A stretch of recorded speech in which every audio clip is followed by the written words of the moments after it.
அதாவது நீங்க திமுக திருமாவர்கள் இருக்கக்கூடிய கூட்டணிக்கு போவீங்களா அப்படின்னு கேட்டப்போ, அரசியல்ல எது வேணாலும் நடக்கலாம் அப்படின்ற மாரி ஒரு பதில் அது சொல்லியிருக்காரு. உண்மைதானே. அரசியல்ல எது வேணா நடக்கலாம். அவங்க அப்பா, மகனுக்குள்ள பிரச்சனை இருந்தாலும் ஒரே கூட்டணியில கூட வரலாம்ல. நீங்க அப்படியும் ஏன் எடுத்துக்கக்கூடாது?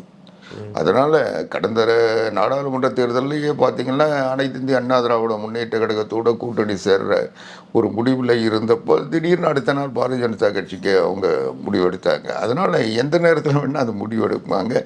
அதனால தேர்தல் அறிவிப்பு வர்றதுக்குள்ள இதெல்லாம் ஒரு சமநிலைக்கு வரும். அதுவரைக்கும் அவங்க எல்லா கட்சியோடும் போய் அவங்களுடைய வாய்ப்புகளை அதிகப்படுத்துவதற்கு என்னென்ன கட்சிகள் அவங்கள அழைக்கிறாங்களோ, அவங்ககிட்ட பேசத்தானே செய்வாங்க. தலித் மக்கள் இப்போதைக்கு திமுகவினுடைய ஆட்சி மேல ஒரு மிகப்பெரிய அதிருப்தியில இருக்கிறாங்க. அந்த அந்த வாக்குகள் அதிமுக பக்கம் வரும் அப்படின்னு நீங்க நினைக்கிறீங்களா?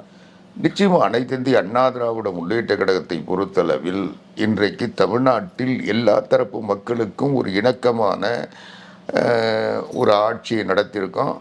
அதே மாதிரி கட்சியிலையும் பல வாய்ப்புகள் நாங்கள் தந்திருக்கோம். இன்றைக்கு எங்கள் கட்சியை வந்து ஒரு எந்த மக்களுக்கும் எதிரான கட்சின்னு சொல்லவே முடியாது.